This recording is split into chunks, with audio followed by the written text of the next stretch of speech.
بسم الله الرحمن الرحيم الحمد لله رب العالمين الرحمن الرحيم مالك يوم الدين المغضوب عليهم ولا الضالين. اہل بیت اطہار علیہ السلام کی عظمت پر درود بھیجے گا. محمد و آل محمد.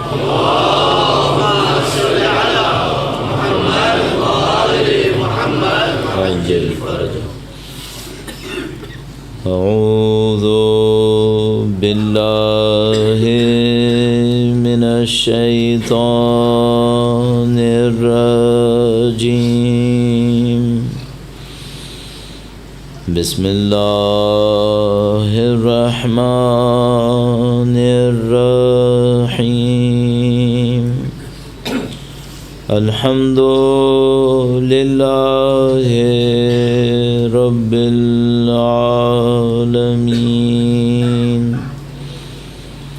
والصلاة والسلام على سید الانبیاء والمرسلین حبیب الہ العالمین ابی القاسم محمد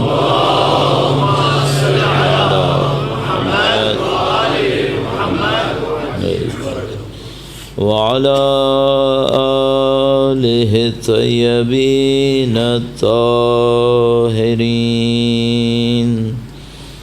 سیما بقیت اللہ فی الأراضین. قال اللہ تعالی فی کتابہ الکریم. بسم اللہ الرحمن الرحیم. ام حسبت ان اصحاب الكهف والرقیم كانوا من آیاتنا عجبا. درود بھیجے گا. محمد و آل محمد.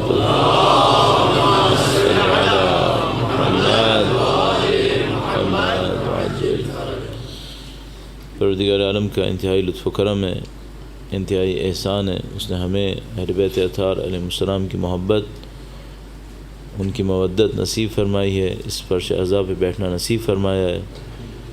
اس دعا کے ساتھ کہ انشاءاللہ مرتے دموں تک ہمیں اہل بیت کے بہترین چاہنے والوں میں قرار فرمائے. انشاءاللہ ہماری قبور کو ان کی نورانیت سے منور فرمائے. نسلاً بعد نسل ہماری تمام نسلوں کو پرچم قرآن و اہل بیت اٹھانے والوں میں قرار فرمائے. ان کے فرزند اور ان کے وارث کا ظہور کا دن دیکھنا نصیب فرمائے. ان کی نصرت کی راہ میں شہادت نصیب فرمائے. تمام عزاداران سید الشہداء کی مزید توفیقات کے لیے، ان کی جان و مال کی حفاظت کے لیے درود بھیجیں. محمد و آل محمد.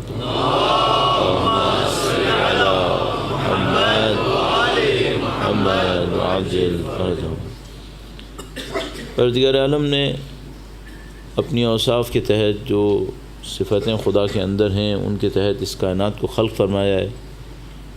اس کائنات میں جگہ جگہ خداوند متعال کی اوصاف کی جھلک اور اس کا اثر نظر آتا ہے. خداوند متعال کی صفتوں میں سے ایک صفت اس کی حکمت ہے، اور حکمت کا مطلب یہ ہے کہ وہ کسی بھی کام کو بلا سبب، بلا مقصد، بغیر ہدف کے انجام نہیں دے گا. جن لوگوں نے اوصاف الہیہ کے اوپر بیانات دیے ہیں، اس پہ محنت کی ہے، تحقیقات کی ہیں، وہ اس صفت کے اوپر جب آتے ہیں تو بہت خوبصورت بیانات دیتے ہیں. دنیا کی بہت ساری ایسی چیزیں ہیں جن کو ہم لوگ شاید اتنا اہم نہ سمجھیں، خدا کی اس صفت کو دیکھتے ہوئے وہ کہتے ہیں ممکن نہیں ہے کہ یہ اہم نہ ہو، ورنہ خدا نے کیوں کیا. حتیٰ تعداد کے اعتبار سے مثلا اس امام بارگاہ کے کمپاؤنڈ میں جو درخت لگے ہوئے ہیں ان پہ پتے گر رہے ہوں گے. کسی کے لیے اہم ہے کہ کتنے پتے گرے ہوں گے؟ آپ یہاں سے باہر تشریف لے جائیے، سڑکوں پر پتے ہی پتے ہوں گے. اہم ہے کہ کتنے پتے ہوں گے. ظاہر ہے ہمارے لیے کیا اہمیت رکھتا ہے؟ کیا ایسا ممکن ہے کہ خدا نے ایک پتا ایکسٹرا خلق کر دیا؟ اگر کوئی یہ کہے کہ ایک پتا بھی خدا نے بلا وجہ میں نعوذ باللہ تعالی خلق کیا ہے تو خدا کی حکمت کے اوپر ایک کمی آتی ہے۔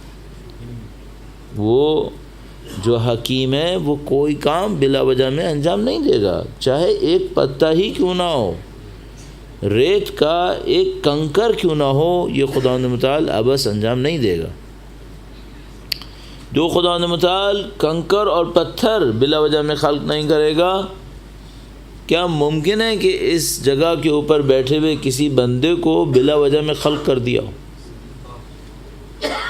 7 ارب انسان ہیں، زیادہ ہی ہیں، ممکن ہے کہ کوئی ایک آدمی بلا وجہ میں خلق ہو گیا؟ ممکن نہیں ہے۔ پھر اب انسان اپنے آپ سے پوچھتا ہے کہ کیا میں نے یہ آئیڈینٹیفائی کر لیا ہے کہ میں کیوں خلق ہوا ہوں؟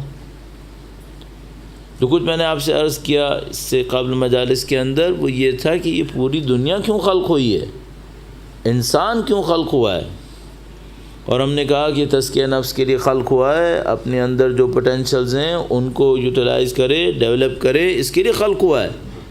لیکن ہم میں سے ہر آدمی بھی کسی کام کے لیے خلق ہوا ہے، ہم میں سے ہر آدمی کے پاس کوئی ایک ٹاسک ہے، اور ہماری اور آپ کی زندگی میں انتہائی اہم ہوگا کہ مجھے یہ پتہ چل جائے کہ خدا کے نظام میں میری خلقت کس خاطر ہے، وہ مجھے حاصل کیسے کرنا ہے، اس میں میری صلاحیتیں بھی شامل ہیں، جو مجھے پاسبلٹیز ملی ہیں، اپرچونٹیز ملی ہیں، وہ بھی شامل ہیں، سب کچھ اس کے اندر شامل ہوگا تاکہ میں ایک کامیاب جگہ تک پہنچ سکوں۔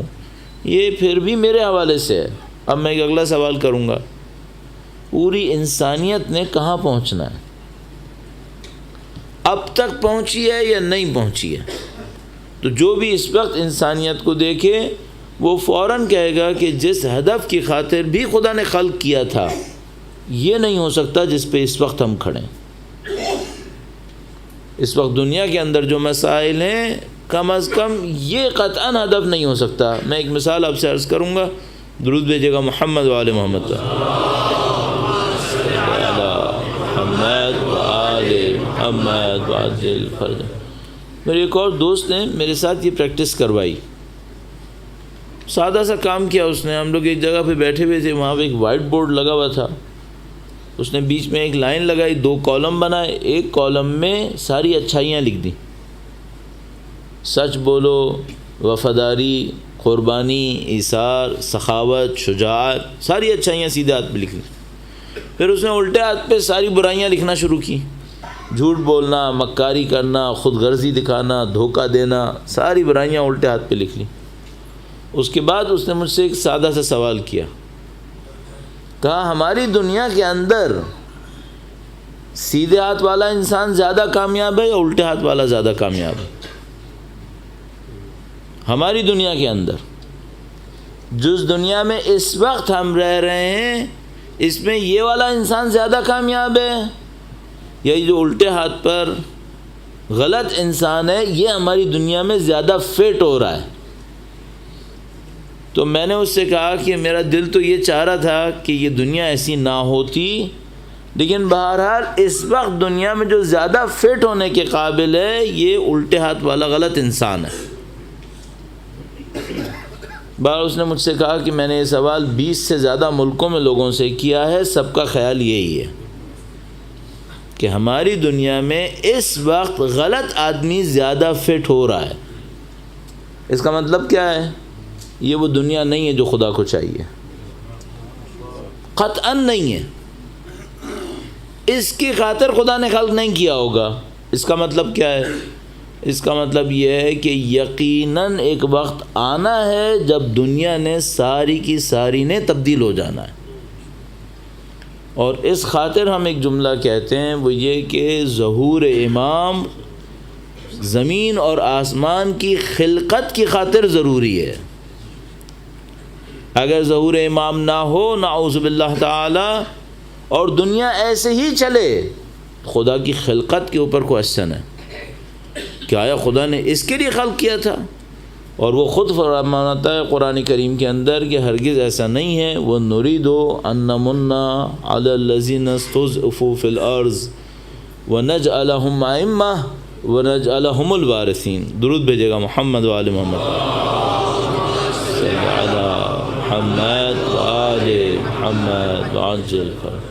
اس نے دنیا کو اس کے لیے خلق نہیں کیا ہے، اس نے دنیا کو بہتر کے لیے خلق کیا ہے۔ فرماتا ہے ہم نے ارادہ کر لیا ہے، پیشن گوئی بھی نہیں کر رہا ہے خدا۔ ظاہر خدا کی پیشن گوئی بھی، پریڈکشن بھی 100% ہوتی ہے، لیکن یہاں پہ پریڈکشن کا اسٹائل نہیں ہے، کہا یہ ہم نے ارادہ کر لیا ہے، اس میں کوئی سیکنڈ چانس نہیں ہے، کوئی آپشن نہیں ہے۔ اللہ کے رسول فرماتے ہیں کہ میرے فرزند کے ظہور کے بغیر قیامت نہیں آئے گی، ان کا ظہور قطعی ہے۔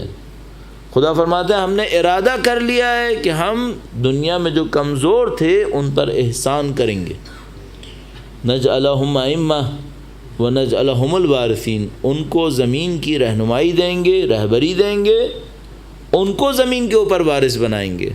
اب میں اپنی بات سے ملحق کرتے ہوئے جو ہم چند دن سے لے کر چل رہے ہیں، اور اب صرف 2 دن اور باقی رہ گئے ہیں، پھر بعد میں اس کا خلاصہ بھی پیش کریں گے، کہ مجھے اور آپ کو اس عظیم الشان کام کا حصہ بننا ہے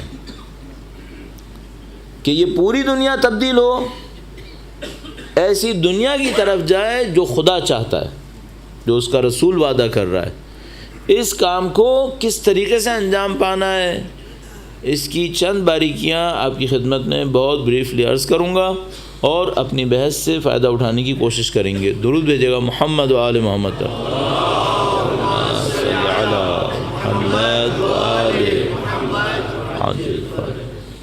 اور یہ بات جو اب میں آپ کی خدمت میں عرض کرنے والا ہوں، یہ یہاں بھی فائدہ دیتی ہے جب ہم سے کوئی پوچھتا ہے کہ کیا آپ سمجھتے ہیں کہ امام کی تشریف آوری نزدیک ہے، لگتا ہے آپ لوگوں کو؟ ہم کہتے ہیں ہاں ہمیں لگتا ہے، تو کہتے ہیں کہ ہمیں امام کا ساتھ دینے والا کوئی یہاں نظر نہیں آ رہا ہے، امام کے وجود کے لیے جو عظیم الشان لشکر چاہیے، لوگ چاہیے، وہ نظر نہیں آ رہے۔ اس کے اندر بھی ہمارا یہ ثواب، یہ جو گفتگو اب ہم کرنے والے ہیں، اس سے کچھ مدد ملتی ہے۔ جب امام تشریف لائیں، ان کے ظہور کی تعجیل کے لیے ایک بار پھر درود بھیجیں محمد و آل محمد، صلی علی محمد و آل محمد وعجل فرج۔ اب یہ باتیں آپ لوگوں کے لیے طے شدہ ہیں، پہلے سے کلیئر ہیں، لیکن صرف چند قدم اٹھاتے ہوئے بحث پہ انسان پہنچے تو زیادہ بہتر ہے۔ مثلا جب امام تشریف لائیں گے، آیا امام دعا فرمائیں گے دنیا بدل جائے گی، یا نہیں کوئی نیچرل پروسیجر ہے جو طے ہوگا؟ امام تشریف لائیں گے، آیا ایسا ہے کہ خدا نے ایک لمحہ معین کیا ہے، لوگ تیار ہوئے، لوگ تیار نہ ہوئے، خدا بھیج دے گا، ایسا ہے یا نہیں؟ خدا نے لمحہ وہی معین کیا ہے جب لوگ تیار ہوں گے، اسی لمحے پہ بھیجے گا جب لوگ تیار ہوں گے۔ فرق سمجھ رہے ہیں آپ کے سامنے واضح ہے۔ مثلا اگر ہم نے یہ طے کیا ہے کہ ہم نے مثلا 8:30 پر مجلس شروع کرنی ہے، لوگ بیٹھے ہوں یا لوگ نہ بیٹھے ہوں، مجلس اتنے بجے شروع ہوگی۔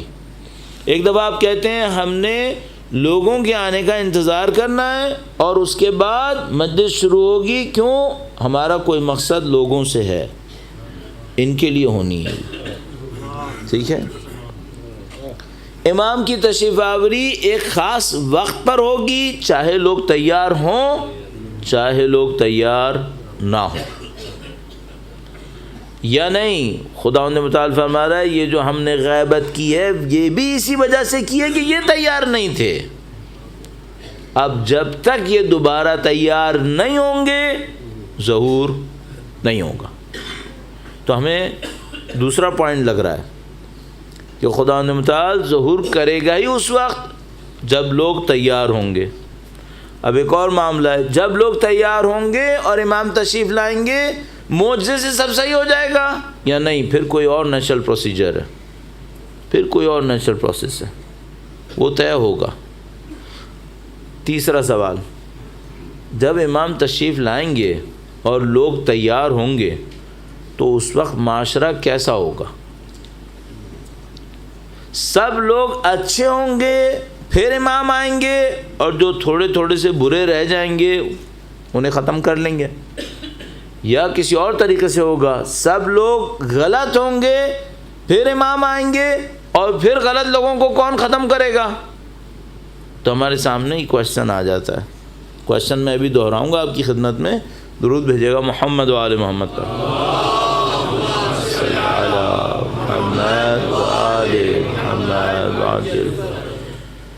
صاحب یہ کہا گیا کہ جب امام تشریف لائیں گے یملأ الارض قسطا وعدلا کما ملئت ظلما وجورا، وہ زمین کو عدل و انصاف سے بھر دیں گے جیسا کہ وہ ظلم و جور سے بھری ہوگی. اچھا، اگر زمین ظلم و جور سے بھری ہوگی تو میجورٹی لوگ ظالم ہوں گے یا نہیں ہوں گے؟ اس کا مطلب ہے زیادہ تر لوگ غلط ہوں گے جب امام تشریف لائیں گے. دوسری طرف سے ہم سے یہ کہا جا رہا ہے جب تک تم لوگ تیار نہیں ہوگے امام نہیں آئیں گے. تو پھر میرے ذہن میں کوشچن آتا ہے بالآخر تیار ہونے پر اگر امام نے آنا ہے تو پھر میجورٹی ظالم نہیں ہوگی، اس کا مطلب ہے. جبکہ روایت یہ کہہ رہی ہے کہ نہیں، وہ اتنے ظالم ہوں گے جتنا امام آنے کے بعد عدل کو پھیلا دیں گے، اور امام 100% عدل کریں گے. تو بالآخر لوگ اچھے ہوں گے امام کے آنے پر یا لوگ برے ہوں گے، یہ ہمیں سمجھ میں آنا چاہیے. تو میں لوگوں کی اس زمانے کی حالت کو 3 حصوں میں تقسیم کرتا ہوں. 3 حصوں میں. ایک، آپ کو یاد ہوگا میں نے 4 گروپس بتائے تھے ظلم کے مقابلے میں. ابھی 3 حصوں کے اندر تقسیم کرتے ہیں اور اس کو تھوڑا بہت دیکھنے کی کوشش کرتے ہیں. جب امام تشریف لائیں گے، جس دن امام تشریف لائیں گے، ایک بہت چھوٹی سی اقلیت ہے، بہت مینورٹی، تعداد بہت کم ہے، بہت اچھے لوگ ہوں گے، بہت اچھے لوگ ہوں گے. انہی کے اندر 313 امام کے وہ خاص اصحاب بھی ہوں گے. ان کی تعداد بہت کم ہوگی. آپ کو یاد ہے وہ روایت میں نے عرض کی تھی، تم لوگ چھانے جاؤ گے، فلٹر لگے گا تمہارے اوپر، اتنے کٹو گے تھوڑے سے رہ جاؤ گے. جب امام تشریف لائیں گے، جو امام کے ماننے والے ہوں گے ان کی تعداد بہت کم ہوگی دنیا کی تعداد کے مقابلے میں. فلٹر ہوئے ہوئے لوگ ہوں گے، ان کے پتہ نہیں کتنی دفعہ امتحان ہو چکے ہوں گے، یہ لوگ اپنے یقین کے اندر مضبوط ہوں گے، لیکن تعداد کتنی ہوگی؟ بہت کم. اس کے مقابلے میں زیادہ تر لوگ وہ ہوں گے جن کا امام کی فکر سے تعلق نہیں ہے، وہ عدل پہ نہیں ہے، وہ ظلم کے اوپر ہے. لیکن جو ظلم کا کیمپ ہے یہ 2 قسم کے لوگوں کا ہے. ایک وہ ہے جو ظلم قبول کر رہے ہیں، ظلم کا حصہ بنے ہوئے ہیں، ظلم کے بانی نہیں ہیں، مشغول ہیں یہ لوگ، اپنی زندگیوں میں گھوم رہے ہیں. دوسرا حصہ وہ بھی بہت چھوٹا سا ہے، وہ لوگ ہیں جو اصلی ظلم کرنے والے ہیں، اصلی ظلم کرنے والے. آسان کرنے کی خاطر ایسا نہ ہو کہ لگے جیسے کوئی بہت گہری بات ہے، سادہ سی بات ہے. میں ایک کلاس سے آپ کو تشبیہ دیتا ہوں. درود بھیجے گا محمد و آل محمد.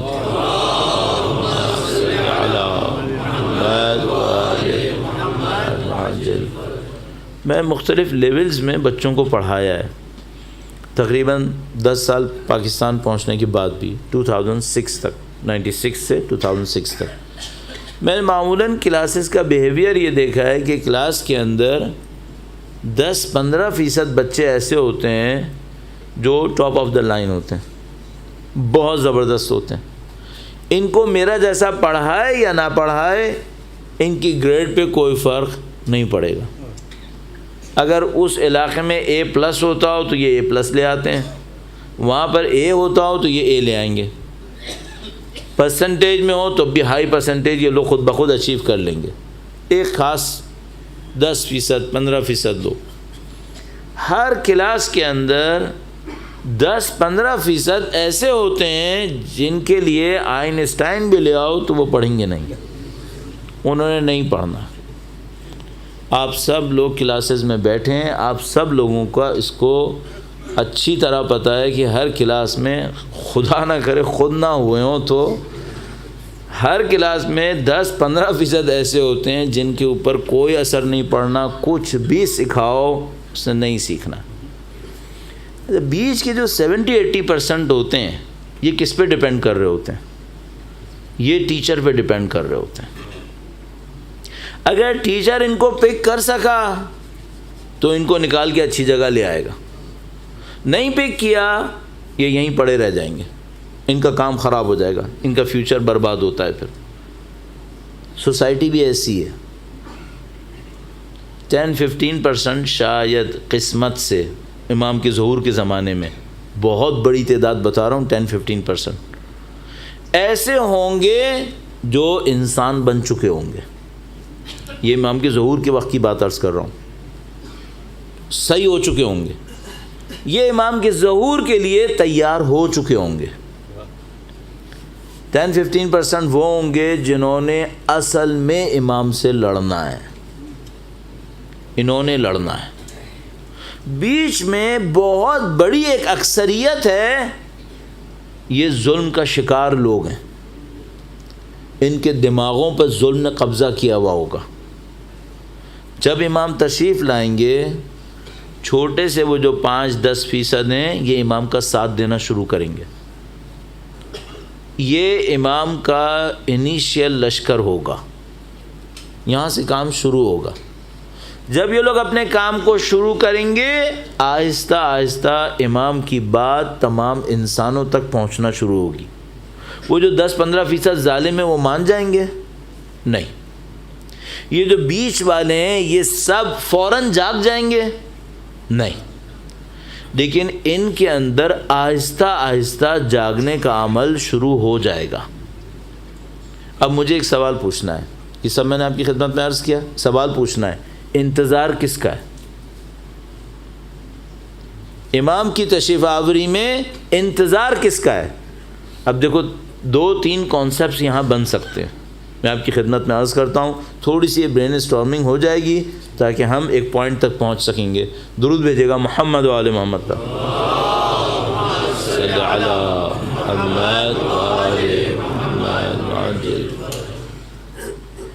انتظار ان دشمنوں کی طاقت پکڑنے کا ہے کیا؟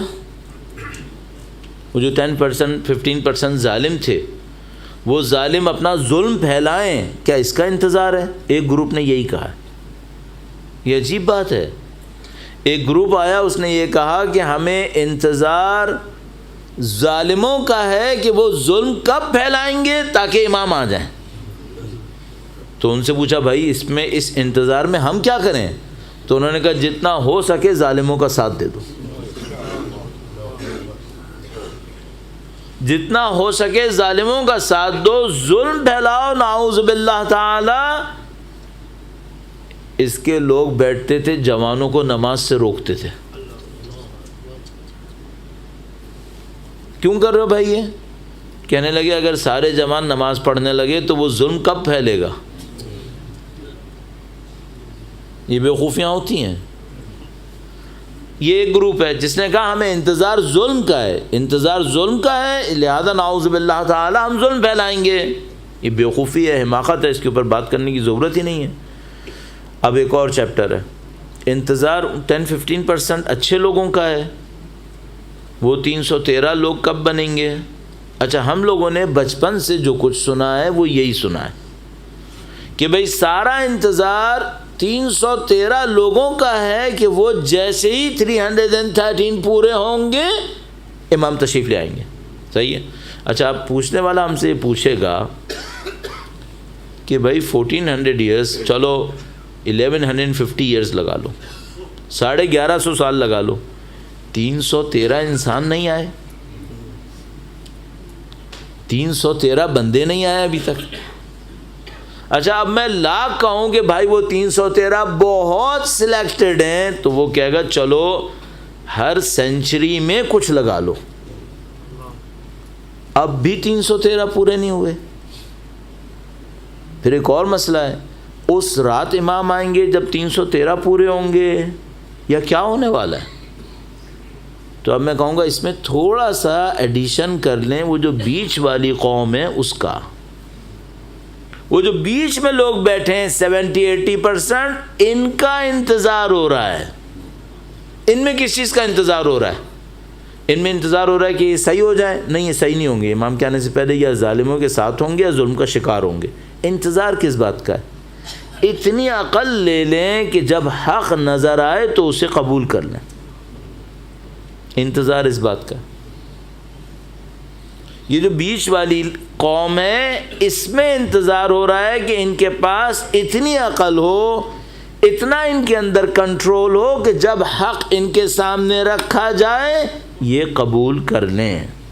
عزیزو بالکل پریکٹیکل بات پوچھ رہا ہوں میں اور آپ، جو اتنی تعداد میں یہاں پر بیٹھے ہیں اس چھت کے نیچے، تقریباً یقین سے میں سوچ پا رہا ہوں کہ 313 شاید یہاں نہ ہوں، 313 میں سے کوئی بندہ یہاں پہ نہیں ہو، تقریباً یقین سے، باقی تو اللہ جانتا ہے، خدا اسرار اس کے ہاتھ میں۔ تقریباً یقین سے کہہ رہا ہوں بھائی ہم میں کوئی 313 والا یہاں پر شاید ہی ہو۔ باقی لوگوں کا رول کیا ہے پھر؟ باقی لوگوں کے لیے مجلس پڑھ کیوں رہے ہیں پھر؟ میرا اپنا کام کیا ہوگا؟ مجھے پتا ہے میں 313 میں نہیں ہوں، تو میری داستان ہے کیا پھر؟ نہ میں وہ ظالموں کے گروہ میں ہوں کہ میرے پاس ایسی کوئی چیز نظر نہیں آ رہی، نہ میں ان 313 میں ہوں جو اتنے سپیریئر ہیں، ان میں ہرگز نہیں ہوں۔ تو پھر میرا رول کیا ہے یہاں پر؟ میرا رول یہ ہے کہ مجھے اپنے آپ کو اور اپنے دوستوں کو اتنا تیار کرنا ہے، اتنا تیار کرنا ہے کہ وہ 313 اور ان کا سردار ہم پر اعتماد کر سکیں۔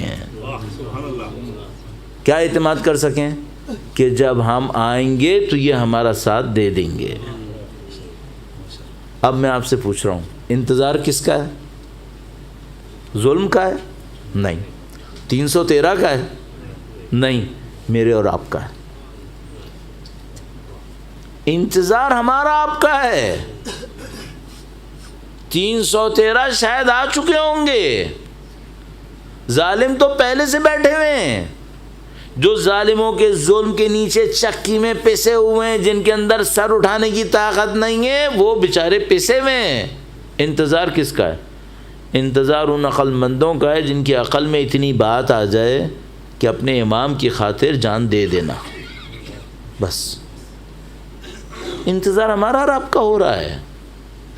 اب ایک اور عجیب بات آپ کی خدمت میں عرض کروں، ایک اور پہلو سے اس بات کو دیکھ لیجیے گا، درود بھیجے گا محمد و آل محمد پر، صلی علی محمد و آل محمد۔ امام کی تشریف آوری سے پہلے ہر قوم نے امتحان سے گزرنا ہے، تاکہ یہ پتہ چل سکے کہ ان میں ثابت قدم کون ہے، کون قربانی دینے والا ہے، کون قربانی دینے والا نہیں ہے۔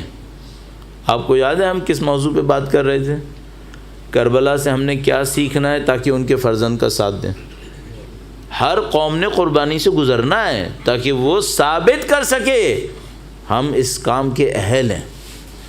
اب مجھے ایک عجیب سی بات لگتی ہے،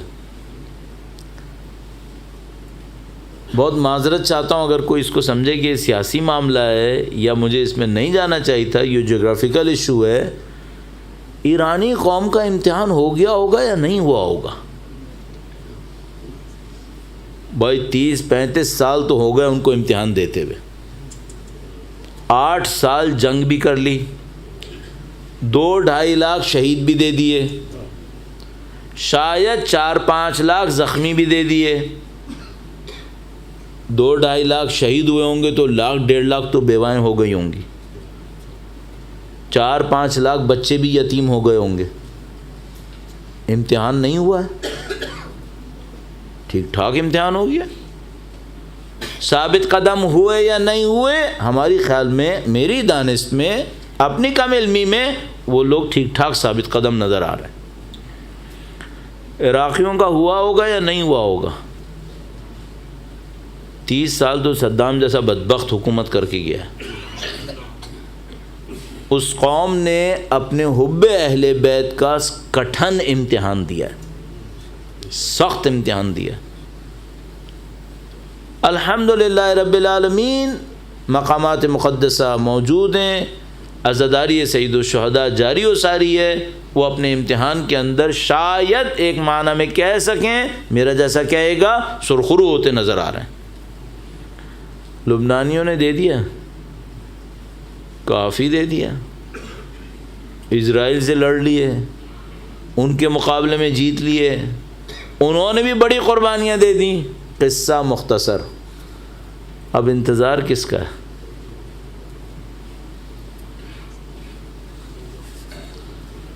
باقی شاید کچھ کہنے کی ضرورت نہیں ہے۔ مجھ جیسے کو یہ لگ رہا ہے کہ عزیزان محترم باقی قومیں آگے بڑھتی جا رہی ہیں، باقی قومیں بہت آگے بڑھتی جا رہی ہیں، اور میں اس عالمی تشیع کے نظام کے اندر دیکھتے ہوئے اپنے آپ سے ایک سوال کرتا ہوں، تم لوگ اس امتحان میں کامیاب ہو سکو گے؟ اپنے آپ سے پوچھ رہا ہوں، میرا جیسا اس امتحان میں پڑھے کامیاب ہو جائے گا؟ تو عزیزان محترم مجھے جو بات سمجھ میں آ رہی ہے، آخری 30-35 سال کے اندر گویا پروردگار عالم نے تمام قوموں کو ایک ایک کر کے امتحان سے گزارا ہے، اور لوگوں نے بڑے سخت امتحان دیے ہیں۔ اب آپ کہیے کہ اس امتحان میں کامیاب ہوئے یا نہیں ہوئے، یہ آپ کی اپنی ججمنٹ ہے، آپ اپنی ججمنٹ دے سکتے ہیں جس طرح سے بھی دیں۔ مجھے تو صرف ایک بات پوچھنا ہے، اتنی قوموں میں اتنے امتحان اور تیاریاں، ہم کہاں ہیں؟ ہم کہاں کھڑے؟ کیا ہم سب ان سے اپنی نظریں چھپا کر اپنی زندگیاں چلاتے رہیں، یا ہمیں کہیں نہ کہیں اس پورے نظام کا حصہ بن کر اپنے مولا کے سامنے ثابت کرنا ہے کہ مولا ہم بھی ساتھ دینے کے لیے تیار ہیں؟ درود بھیجے گا محمد و آل محمد، صلی علی محمد و آل محمد وعجل فرج۔ اب اس سے ملحق چھوٹی سی ایک گفتگو اور آپ کی خدمت میں عرض کروں گا، اور اس کے ذریعے ہماری انڈرسٹینڈنگ میں تھوڑی سی اور امپروومنٹ آ سکتی ہے، تھوڑی سی میں اپنے طور پہ دانش میں سمجھ رہا ہوں، اپنے خیال میں سمجھ رہا ہوں کہ اس سے اور بہتری آئے گی انشاءاللہ۔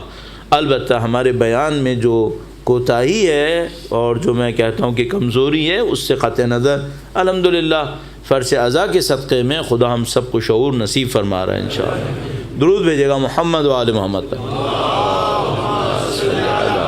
محمد و آل محمد معجل فرج۔ یہاں ایک چھوٹا سا سوال ہے، اس کا ایک بیک گراؤنڈ اس طرح سے ہے کہ پاکستان میں جب حالات بہت خراب ہوتے ہیں، اللہ کا شکر ہے ابھی چند مہینے سے تھوڑا سا بہتری ہے، میرا اپنے خیال ہے 3-4 سال ہمارے دشمنوں کو ری سیٹل ہونے میں لگیں گے، میرا اپنے خیال ہے۔ تو میرا اپنے خیال ہے کہ ہمارے پاس 3-4 سال کا ایک بریک آیا ہے۔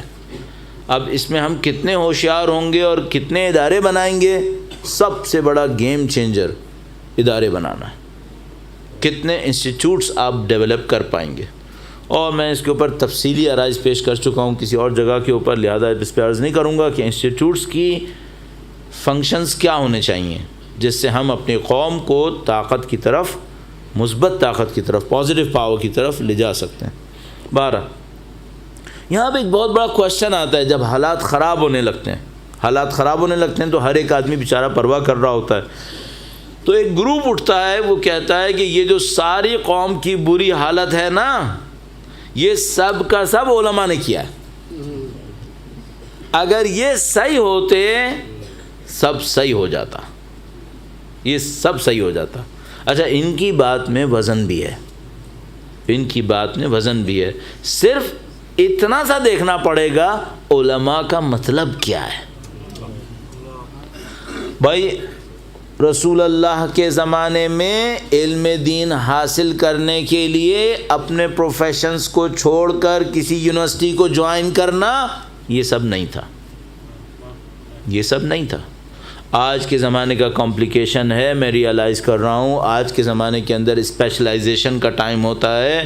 آپ چلو اس کو بھی میں ایڈریس کر دوں، چونکہ ایسا نہ ہو کچھ اور لوگ کچھ اور سمجھ بیٹھیں کہ میں اس کو مخالفت میں جا رہا ہوں۔ معذرت کے ساتھ ایک واقعہ عرض کروں گا تاکہ سمجھنا آسان ہو جائے۔ درود بھیجے گا محمد و آل محمد پر۔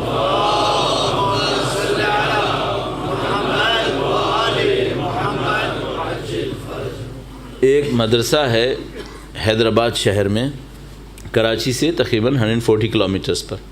وہاں پر ایک مدرسوں کی جو چلانے کی کمیٹی ہوتی ہے، جس کے اندر خواہ نخواہ ڈونر حضرات بھی بیٹھے ہوتے ہیں، جو کافی حد تک ڈس بیلنس کریٹ ہو رہا ہوتا ہے مدرسے کو چلانے میں۔ بہرحال وہ وہاں پہ بیٹھے تھے، اور مدرسے کے جو علماء تھے وہ بھی وہاں پہ بیٹھے ہوئے تھے، اور وہاں پر بیٹھے ہوئے ایک عالم نے مجھے یہ واقعہ سنایا تھا کہ بھائی وہ جب مدرسہ بہت مشہور ہے، میں نام نہیں لینا چاہ رہا ہوں، تو وہ ان کے جو بہت بڑے ایک کرتا دھرتا تھے، جن کے والد نے مدرسہ بنایا تھا، یہ تھا وہ تھا، تو انہوں نے کہا کہ بھائی یہ جو ہمارے پاس طالب علم ہیں یہاں پر، دینی طالب علم، ہمیں ان کے اوپر کچھ آبجیکشن ہے۔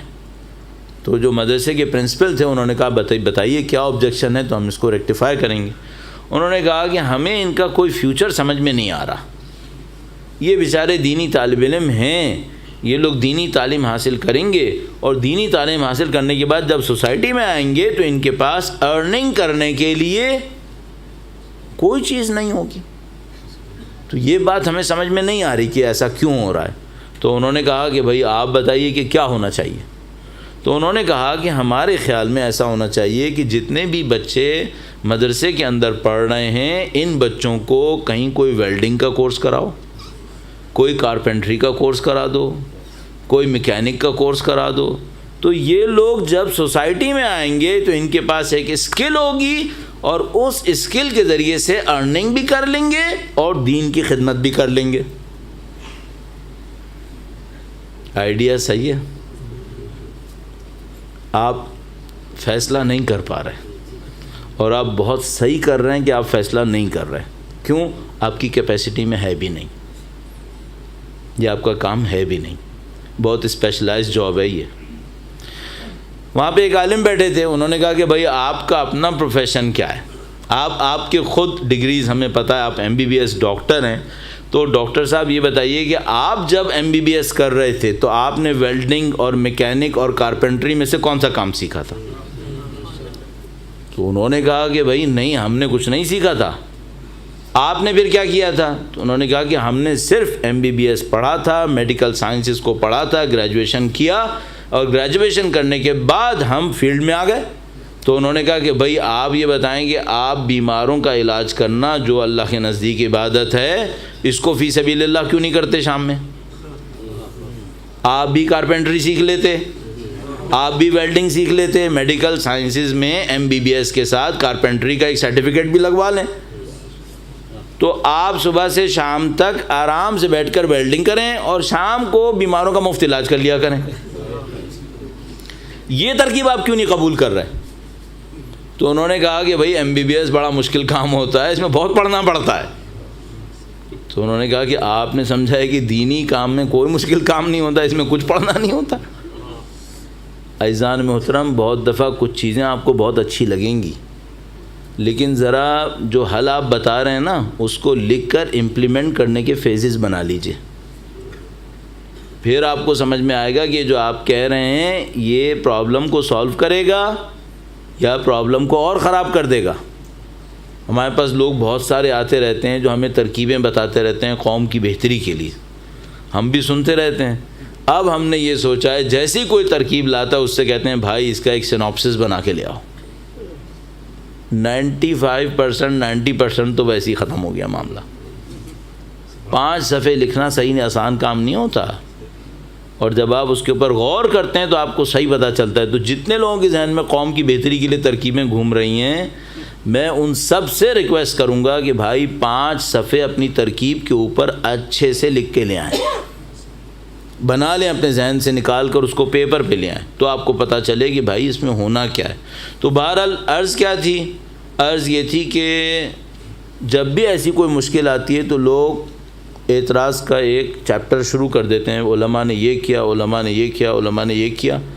تو میں نے کہا یہ بات بالکل صحیح ہے، حدیث سے بھی ثابت ہے۔ ابھی میں حدیث بھی عرض کروں گا۔ عالم کسے کہتے ہیں؟ اللہ کے رسول کے زمانے میں ایسا نہیں ہوتا تھا، وہاں سے بات آئی تھی یہاں تک۔ عالم کسے کہتے ہیں؟ عالم کہتے ہیں ہر اس شخص کو جو جاننے والا ہو۔ عالم نکلا ہے علم سے، صاحب علم جو جانتا پہچانتا ہو اسے عالم کہتے ہیں۔ اب میں آپ سے پوچھوں گا، آپ اللہ کے رسول کے نزدیک عالم ہیں یا جاہل ہیں؟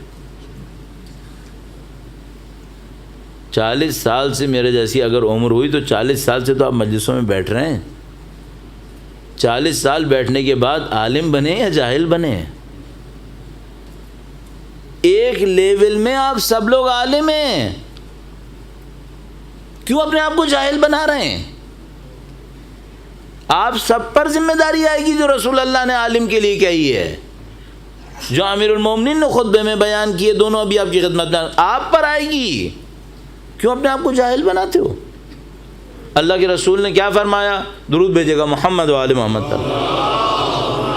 اللہ علیہ محمد و آل محمد معجل فرمایا 2 صنف میری قوم میں سے ایسے ہیں، 2 گروپس ایسے ہیں، اگر یہ صحیح ہو گئے پوری قوم صحیح ہو جائے گی۔ 2 گروپس ایسے ہیں میری قوم کے اندر، اگر یہ صحیح ہو گئے پوری قوم صحیح ہو جائے گی۔ وَإِذَا فَسَدَ فَسَدَ الْعَالَمُ، اگر یہ کرپٹ ہو گئے سب کچھ کرپٹ ہو جائے گا۔ اِذَا صَلُحَ صَلُحَ الْعَالَمُ وَإِذَا فَسَدَ فَسَدَ الْعَالَمُ۔ وہ کون ہیں؟ الْأُمَرَاء وَالْفُقَهَاء۔ فرمایا ایک وہ گروپ ہے جو امر کرتا ہے، یہ کرو یہ نہ کرو۔ ہم لوگ آج کل کی زبان میں ان کو رولرز کہتے ہیں، رولرز، رول کرنے والے، کسی بھی کیپیسٹی کے اندر ہو، جس کیپیسٹی میں ہے اتنا یہ ذمہ دار ہے۔ دوسرا اللہ کے رسول نے فرمایا فقہا، جو علم دین کے ماننے والے ماہرین فن ہو گئے۔ ابھی عالم پر بھی آتا ہوں، جو علم دین کے ماننے والے ماہر ہو گئے، ان پر سب پر ذمہ داری ہے۔ اگر یہ صحیح ہیں باقی سب صحیح ہے، اگر یہ کرپٹ ہو گئے ساری قوم کرپٹ ہو گئی۔ صحیح ہے؟ اس میں لنک کیا ہے؟ کیوں ایسا ہے؟ بہت سادہ سے ایک لنک یہ ہے، یہ لوگ سوسائٹی میں ویلیوز کو ڈیفائن کرتے ہیں، یہ ویلیوز کو ڈیفائن کرتے ہیں۔ معذرت کے ساتھ ایک مثال عرض کرتا ہوں۔ پاکستان سے باہر ایک امام بارگاہ تھا، میں ہوشیاری دکھاؤں کہ علاقے کا نام میرے منہ سے نہ نکل جائے، کبھی وہاں جانا پڑ گیا تو مصیبت پڑ جائے گی۔ وہاں ایک امام بارگاہ تھا، اس کے باہر ایک گاڑی کھڑی ہوئی تھی، اس کا ایک اسپیشل نمبر پلیٹ تھا۔ تو میں نے معلوم کیا کہ بھائی یہ جو اتنا اسپیشل نمبر پلیٹ ہے، یہ نمبر پلیٹ یہاں پر ہوتا کتنے کا ہے؟ تو پتہ چلا کہ بھائی بعض اوقات ایسے اسپیشل نمبر پلیٹ کو لینے کے لیے حتیٰ پاؤنڈز میں کئی لاکھ لگانے پڑ جاتے ہیں۔ اچھا، یہ نمبر پلیٹ لگاتا ہے اور اس نے امام بارگاہ کے باہر ایک خاص جگہ رکھی ہوئی ہے کہ سب کی نظروں کے سامنے اپنی گاڑی وہیں پارک کرے گا۔ اچھا بھائی، یہ عمرہ میں آیا یا نہیں آیا؟ ہاں، یہ عمرہ میں آ گیا، رول کر رہا ہے۔ اچھا، جو رول کر رہا ہے تو یہ کلچر کیا دے رہا ہے؟ کیا کلچر دے رہا ہے؟ یہ کلچر دے رہا ہے شو آف کی، شو آف کی کلچر دے رہا ہے نا۔ یہ جو کلچر اس نے دی ہے، اس کے بعد سوسائٹی نے کرپٹ ہونا ہے یا صحیح راستے پہ چلنا ہے؟ آپ کو میرے لہجے سے ہی سمجھ میں آ رہا ہے کہ ہاں بھائی کرپٹ ہونا ہے۔ اور اگر فقہا کرپٹ ہو جائیں وہ تو ویسے ہی معلوم ہے، حرام کو حلال کر دے گا، حلال کو حرام کر دے گا، تو ویسے ہی سوسائٹی کرپٹ ہو جائے گی۔ یہ فنکشن ہے اس سوسائٹی کا۔ علماء کی بات عرض کروں، مولا امیر المومنین نے نہج البلاغہ میں درود بھیجے گا محمد و آل محمد و آل محمد، فرمایا خداوند متعال نے علماء سے عہد لیا ہے۔ امیر المومنین کے زمانے میں حوض علمیہ ہوتا تھا؟ نہیں۔ امیر المومنین کے زمانے میں علماء کون تھے؟ جاننے والے جن کو امیر المومنین کا دیا ہوا علم مل رہا ہے، ان علماء سے عہد لیا ہے۔ کیا عہد لیا ہے؟ دو، نمبر ایک، ظالم کے ظلم پر خاموش نہیں بیٹھیں گے، مظلوم کے بھوکے پیٹ کے اوپر خاموش نہیں بیٹھیں گے۔ اب میں آپ سے ایک سوال، اینن علماء کا لفظ استعمال ہوا ہے خطبے کے اندر، نہج البلاغہ کے اندر موجود ہے، آتھینٹک۔ میں آپ سے ایک سوال پوچھوں گا، آپ عالم کی کیٹیگری میں ہیں یا جاہل کی؟ آپ کی ہماری کیٹیگری جو یہاں بیٹھی ہوئی ہے چھت کے نیچے، یہ امیر المومنین کے بتائے ہوئے عالم میں ہیں یا جاہل میں ہیں؟ اگر آپ عالم میں ہیں اور آپ سوسائٹی کے کسی حد تک، کم سے کم دنیا کی کمپیریزن میں تو پریویلیجڈ ہوئے ہی، آپ پر یہ عہد کیوں نہیں ہے؟ میں طالب علم ہونے کے ناطے جو 30-31 سال سے 32 سال طالب علم ہو گئے ہیں، گارنٹی سے عرض کر رہا ہوں آپ اس کیٹیگری میں ہیں، قطعاً ہیں۔ آپ سے بھی خدا نے عہد لیا ہے کہ آپ ظالم کے ظلم پر خاموش نہیں بیٹھیں گے، مظلوم کے بھوکے پیٹ پر نظر انداز نہیں کریں گے۔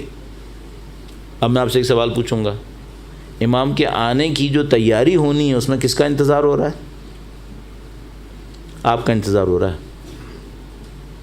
کیا انتظار ہو رہا ہے؟ بھائی یہ کب ظلم کے خلاف آواز اٹھائیں گے، بھائی یہ کب مظلوم کا ساتھ دینے کے لیے آگے بڑھیں گے۔ مولا آپ ان کا انتظار کیوں کر رہے ہیں؟ اگر ان کا انتظار کر رہا ہوں کہ اگر ان کی یہ تیاری نہیں ہوئی تو میرے آنے کے بعد پھر یہ وہی کریں گے جو کوفیوں نے کیا تھا میرے جد امجد کے ساتھ۔ اب یہ نہیں ہوگا، تشریف ہی اس وقت لائیں گے جب ہم لوگوں کی زندگی میں ٹاپ پریورٹی حق کا ساتھ دینا ہوگی۔ میں نے آپ کی خدمت میں چند مجالس میں ابتدا میں اس بات کو اچھی طرح سے عرض کیا تھا کہ عزیزان محترم، آپ کو اور مجھے اپنی پرائرٹیز ڈیفائن کرنی ہوں گی، اور ان پرائرٹیز کے اندر ٹاپ پرائرٹی یہ ہوگی کہ ہم نے زندگی میں حق کا ساتھ دینا ہے، ہم نے ظالم سے لڑنا ہے، ہم نے مظلوم کا ساتھ دینا ہے۔ اچھا، اب بالکل فائنل لے کے جاتے ہوئے، اچھا فرض کریں قوم کی یہ پریورٹی نہیں ہے کہ ظالم کے ظلم سے لڑنا ہے، مظلوم کا ساتھ دینا ہے، اور یہ ہر روز دعائے عہد پڑھنا ہے، کوئی فرق پڑے گا؟ دعائے عہد اس لیے دی تھی تاکہ تمہیں یاد آئے کہ ہم نے امام کا ساتھ دینے کے لیے ظالم سے لڑنا ہے۔ اگر میں ہر روز دعائے عہد پڑھتا رہوں، ہر روز الاجل الاجل کہتا رہوں، نہ ظالم سے سروکار نہ مظلوم کا کوئی ساتھ، تو تیاری کہاں کی ہوئی پھر؟ کیا کچھ الفاظ زبان سے نکالنا یہ تیاری ہوتی ہے؟ میں آپ سے ایک اور بات عرض کر رہا ہوں، آپ ہر روز دعائے عہد لکھتے رہیے تب بھی کچھ نہیں ہوگا اگر وہ تیاری نہیں آئی۔ بولنا تو دور کی بات، لکھتے رہیے۔ کیوں لکھتے رہیے پہ اتنا اصرار ہے؟ کوفیوں نے لکھا تھا لیکن کچھ نہیں ہوا تھا، بولا نہیں تھا، لکھا تھا، سائن کیے تھے، بوریاں بوریاں بھر کے لیٹر آتے تھے، پھر بھی کچھ نہیں ہوا تھا۔ تو عزیزان محترم، آپ سب کی خدمت میں، چاہے آپ یہاں تشریف فرما ہیں اور آپ کے علاوہ اپنے آپ کو کہہ رہا ہوں کہ ہم لوگ اگر امام کی تشریف آوری کے منتظر ہیں، ہمیں اس بات کو اپنی لائف کی ٹاپ پرائرٹی بنانی پڑے گی کہ ہم کسی بھی کیپیسٹی میں ہوں، ہم نے حق کا ساتھ دینا ہے، ہم نے ظالم سے لڑنا ہے، ہم نے مظلوم کا ساتھ دے دینا ہے، کسی بھی کیپیسٹی میں ہوں، کسی بھی ٹائپ۔ البتہ ظاہر ہے اس کا مطلب آپ ابھی یہ نہیں لے پائیں گے۔ میں نہیں کہہ رہا ہوں کہ ظالم کا لڑنے کا مطلب یہ ہے کہ آپ میدان میں چلے جائیں، اور میں جذباتی باتیں تھوڑی کروں گا آپ سے، نہ دین آپ سے چاہے گا، لیکن صرف ایک بات پوچھوں گا، میں تو نہیں کہہ رہا کہ آپ میدان میں جائیں اسلحہ لے کے کھڑے ہو جائیں، اس سے کم بھی تو بہت سارے کام تھے، وہ کر لیے۔ اپنے آپ سے پوچھ لیجئے گا کہ بھائی میں کیا کیا کر سکتا تھا، میں نے کیا یا نہیں کیا؟ اگر آپ نے کر لیا ہے، الحمدللہ رب العالمین، خدا آپ کو جزائے خیر نصیب فرمائے، آپ پوٹینشلی امام کے آبان و انصار میں ہیں۔ لیکن خدا نہ کرے نعوذ باللہ تعالیٰ اگر میں اور آپ اپنی زندگیوں میں مشغول ہیں، ہماری پرائرٹی اپنے آپ کو سنبھالنا ہے، نہ ظالم کو کوئی للکارا ہے۔ آخری جملہ عرض کرتا چلوں، وقت بھی کم ہے، ختم ہو چکا ہے، مصائب پڑھنے ابھی میں نے۔ آخری جملہ عرض کر رہا ہوں، سید الشہداء کربلا کے واقعے سے سال 2 سال پہلے حج پہ تشریف لے گئے۔ میدان منا کے اندر انہوں نے تقریباً 1000 لوگوں کو جمع کیا میدان منا میں۔ عبداللہ بن عباس اور عبداللہ بن جعفر طیار دونوں کو یہ ذمہ داری دی کہ جاؤ دنیا اسلام کے جو سلیکٹڈ ہیں، بڑے بڑے دین کے ماننے والے، بڑے بڑے دین کے چیمپئنز، ان سب کو خیموں میں جمع کرو۔ وہ ایک خیمے میں جمع ہوئے، سید الشہداء وہاں پر کھڑے ہوئے، اور اس کے بعد پہلے تو انہوں نے ان سے اقرار لیے کہ تم نے آیا میرے والد کی یہ فضیلت نبی خدا سے سنی یا نہیں سنی؟ بہت لمبا ایک بیان مولا نے ارشاد فرمایا، بڑی روایات اس کے اندر انہوں نے کہیں، اور ایک ایک پر پوچھتے تھے یہ میرے نانا سے سنا یا نہیں سنا؟ لوگ کہتے تھے ہاں سنا، گروپس کہتے تھے ہاں ہم نے سنا، ہاں ہم نے سنا۔ آخر میں آ کر انہوں نے پھر کرٹیسائز کیا، کہا یہ بتاؤ عزت تو تمہیں دین کی خاطر ملی، جب دین کو بنی امیہ کے ہاتھوں نابود ہوتے دیکھا تو تم کھڑے کیوں نہیں ہوئے؟ عزت تو تم نے دین کے نام پہ کمائی۔ عزیزو، میں حقیر طالب علم آپ سے عرض کروں گا، دنیا کی کسی بھی مشکل میں پڑے تو اہل بیت کے نام پہ لیا۔ یہ بتاؤ اہل بیت کے لیے قربانی کیا دی ہے؟ اتنی سی بھی کوئی مصیبت آئی نا تو اہل بیت کو پکارا ہے، ہر مشکل میں انہوں نے ہمارا ساتھ دیا ہے۔ ہم نے اپنی طرف سے ان کی قربانی کے لیے کیا کیا؟ اس کو کوئی کیوں نہیں دیکھے اور وہ ہم سے کیوں نہ پوچھیں؟ پھر میں کہتا رہا ہوں العجل العجل۔ تو عزیزان محترم، آپ سید الشہداء کے چاہنے والے ہیں، آپ کے دلوں میں سید الشہداء کی محبت ہے، چاہت ہے، اسی لیے تو آپ یہاں پہ تشریف فرمائیں۔ سید الشہداء کی اس محبت کا ایک تقاضا ہے، وہ یہ کہ مثلی لا یبایع مثلہ۔ آپ کو ظلم کے خلاف جہاں کہیں بھی دیکھیں اپنی کیپیسٹی میں آواز اٹھانی ہے، اور ظاہر ہے کہ آپ کو ظالم نہیں بننا ہے، آپ کو ظلم کا حصہ نہیں بننا ہے، آپ کو ان سب کا مقابلہ کرنا ہے۔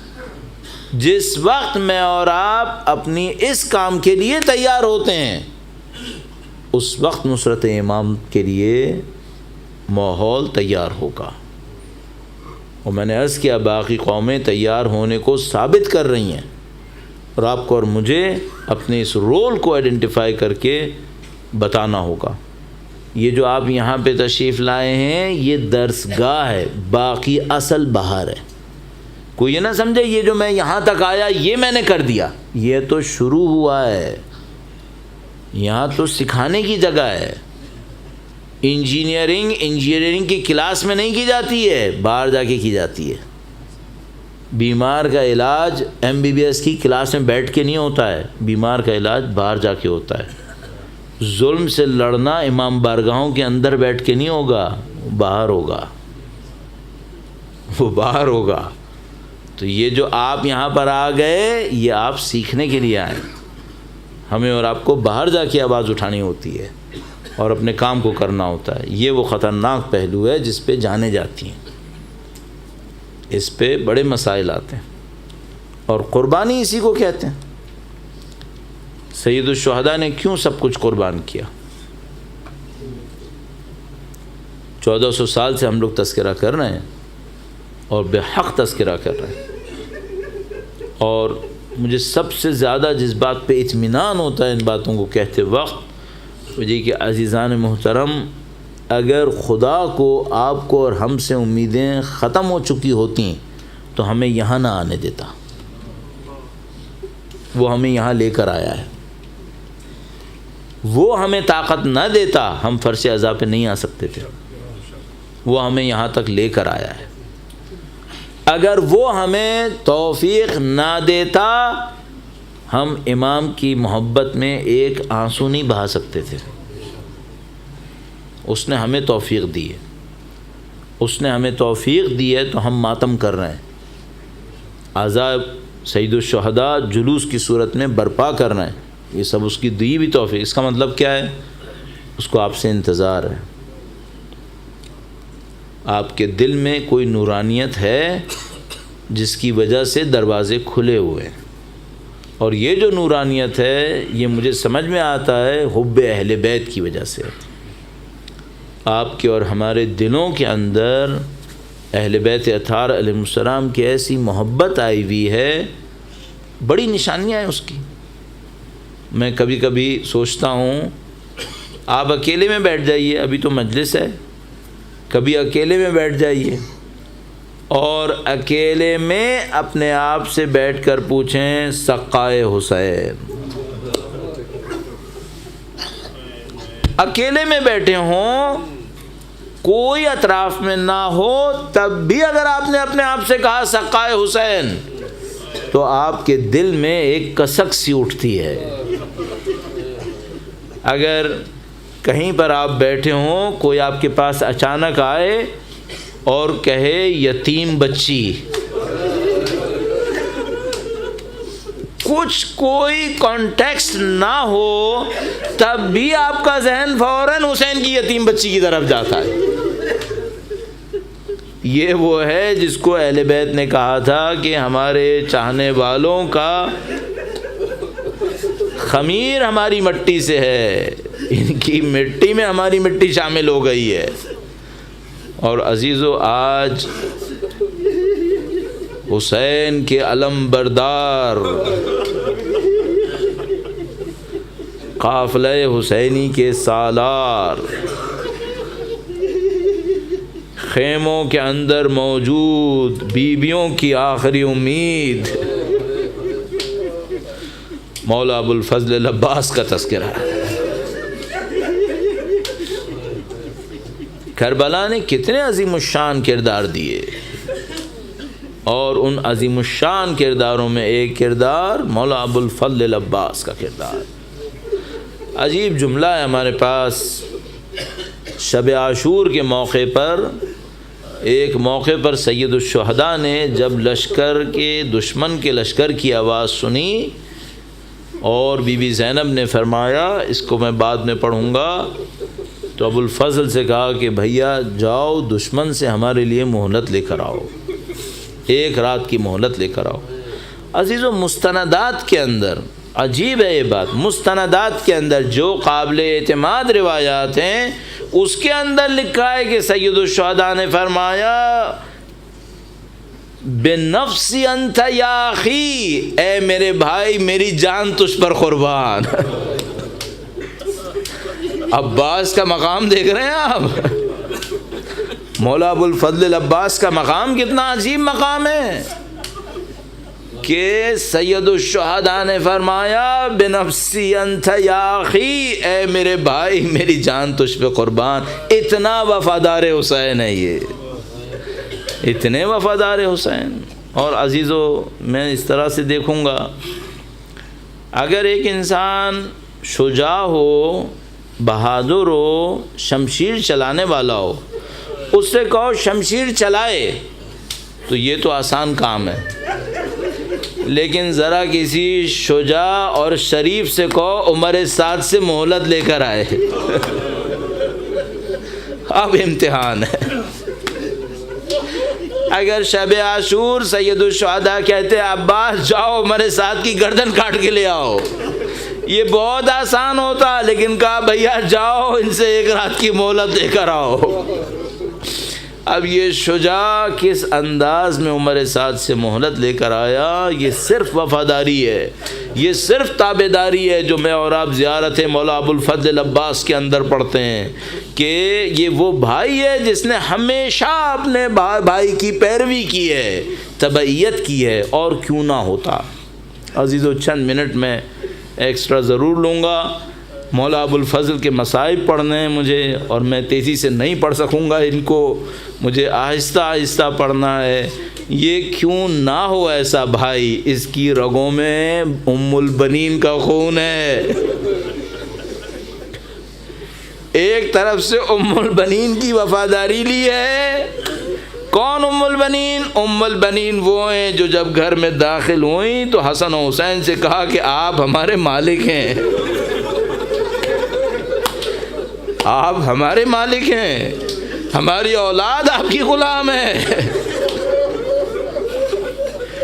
ابو الفضل پیدا ہوئے تو حسین کی گودی میں ڈال دیا کہ آپ کا غلام حاضر ہے. اس کی تربیت اسی انداز میں ہوئی ہے.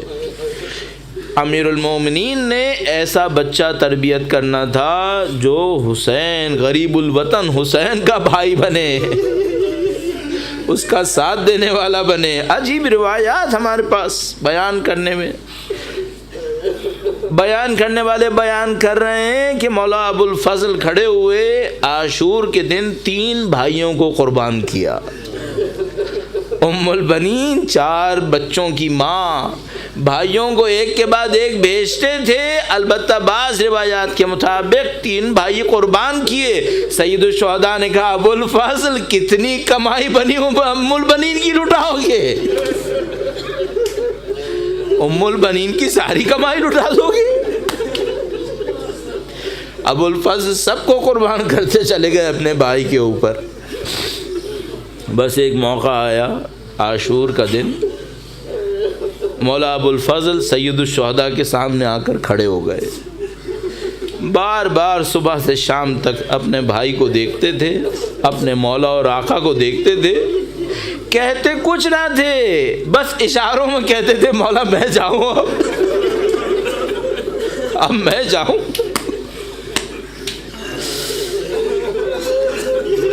قلب لشکر کے سردار تھے، علم ان کے ہاتھ میں تھا.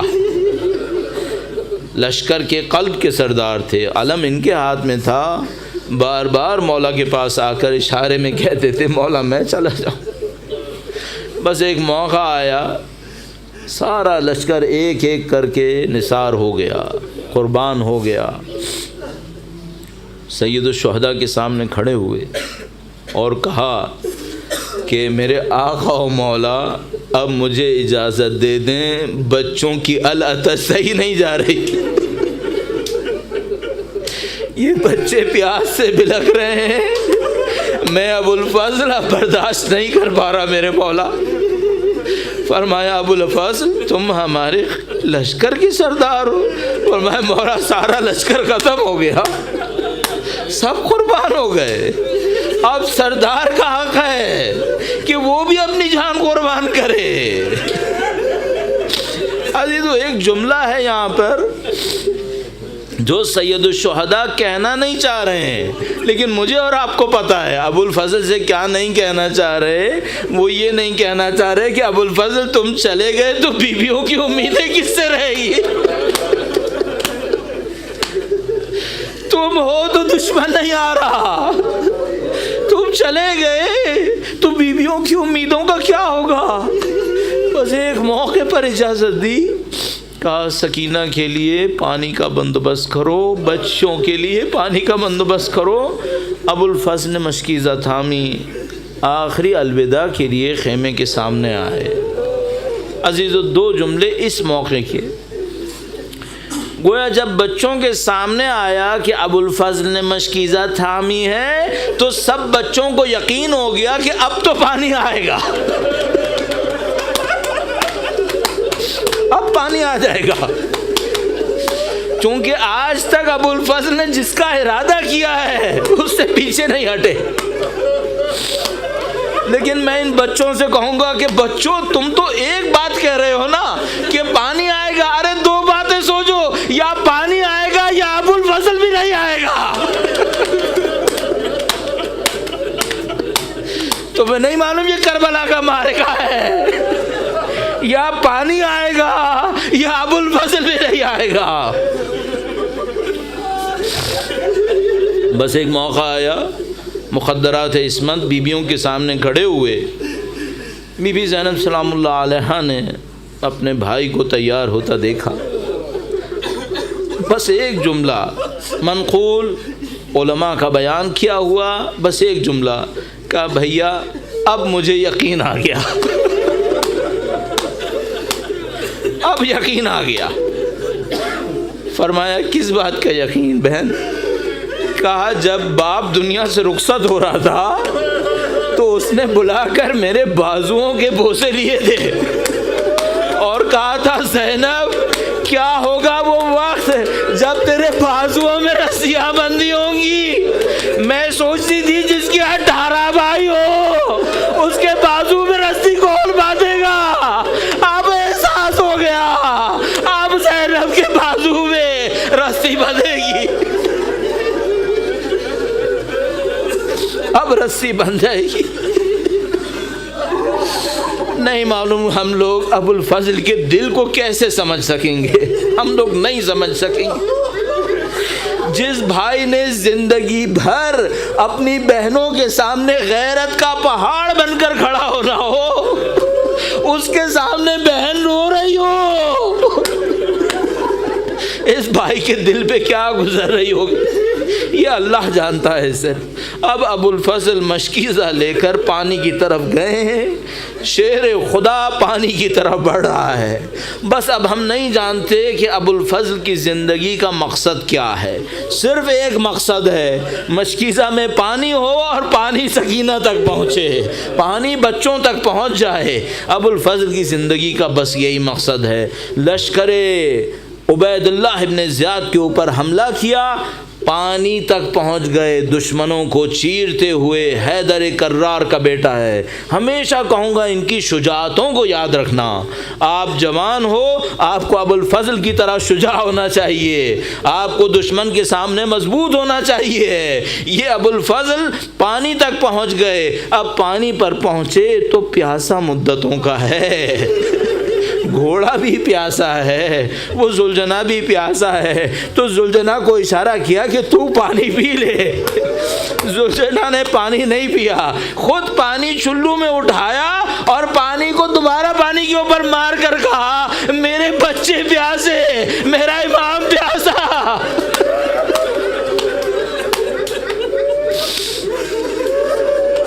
وفا کے نام لینے والوں آؤ اور عباس کی وفا دیکھو، اس پیاسے کا ضبط دیکھو، اس پیاسے کا ایثار دیکھو، اس پیاسے کی وفاداری دیکھو۔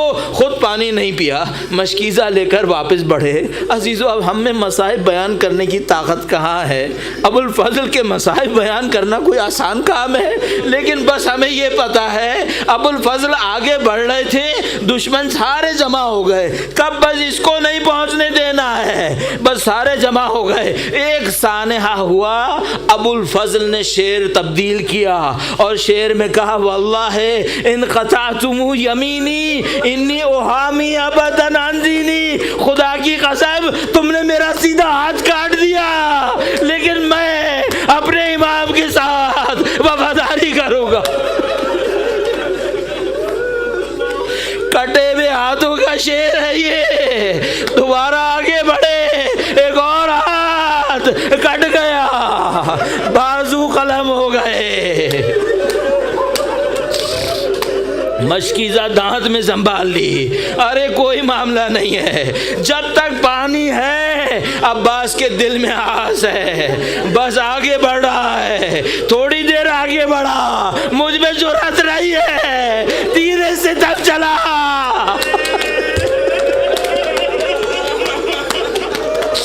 عباس کی امیدیں پانی میں بہنے لگی،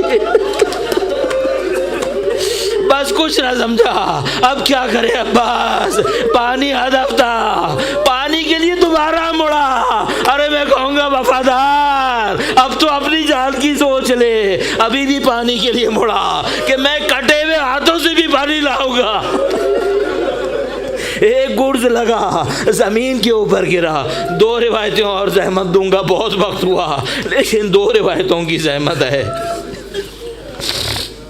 عزیزو ایک ذاکر کربلا میں مصائب ابو الفضل پڑھا کرتا تھا، ہمیشہ مصائب ابو الفضل، وہ بندے خدا ساری کتابیں دیکھتا تھا، جو بھی مسائل ابو الفضل میں روایتیں تھیں ساری روایتیں پڑھ دیا کرتا تھا اور اپنے آپ سے کہتا تھا میں ابو الفضل کا نوکر ہوں، مجھے ان کے مصائب پڑھنے ہیں۔ اس پہ اس کو فخر تھا۔ ایک موقع پر اس کا کوئی دوست آیا اور اس نے کہا کہ کل میں نے بی بی سیدہ کو خواب میں دیکھا ہے، اور بی بی نے کہا ہے کہ فلانی سے کہو کہ میرے بچے کے مصائب پورا پڑھا کرے، آدھے نہ پڑھے، پورے مصائب پڑھے۔ اب یہ بڑا پریشان ہوا، ساری کتابوں کو دوبارہ دیکھا، کوئی مصائب ایسے تو نہیں ہیں جو رہ گئے ہوں، ساری روایتیں پڑھ چکا۔ اتنا درخواست کی بی بی میں نے آپ کے فرزند کے سارے مصائب پڑھ لیے ہیں، اگر کوئی نہیں ہے مجھے نہیں پتا چلا تو آپ مجھے بتا دیں میں پڑھ لوں۔ اب وہ بیان کرتا ہے، کہتا ہے بی بی خواب میں آئی اور انہوں نے مجھ سے کہا کہ پڑھنے والے ہمارے شیعوں کو بتا کہ جب کوئی گھوڑے سے گرتا ہے تو وہ ہاتھوں کے بل گرتا ہے۔ میرے عباس کے ہاتھ کٹے ہوئے تھے، اس کے سینے میں تیر لگے ہوئے تھے۔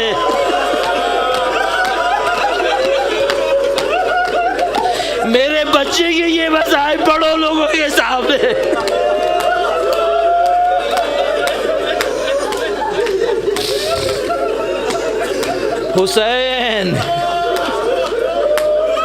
حسین استقامت کا پہاڑ، حسین جرأت کا نشان، حسین علی کا بیٹا۔ علم جو لرزا آیا تو کہا الان ان کا سرد زہری، ارے میری کمر ٹوٹ گئی، میری کمر ٹوٹ گئی، میرا بھیا گر گیا۔ عباس تک پہنچے۔ عزیزو عجیب لمحہ ہے،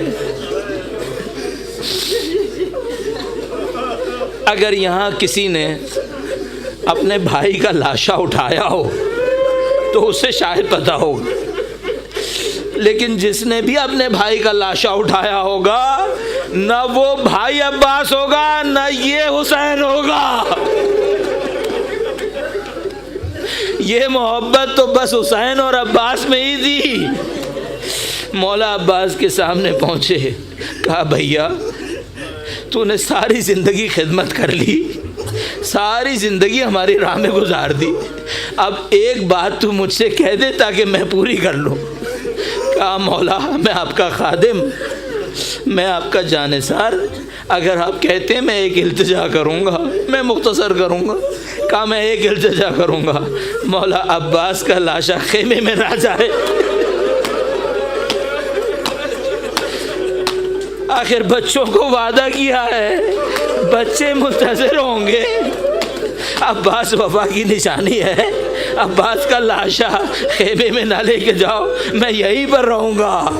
آج تک بابا وہی باقی ہے، آج تک حسین کا نگہبان خیموں سے دور کھڑا ہے، حسین کے دروازے کی نگہبانی کر رہا ہے۔ بس آخری جملہ، علم واپس آیا، عباس نہ آئے۔ بچوں نے دیکھا، ارے پانی کا انتظار تھا، نہ پانی آیا ہے نہ عباس آئے۔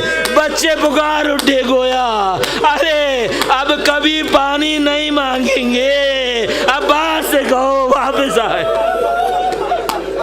ماتم حسین۔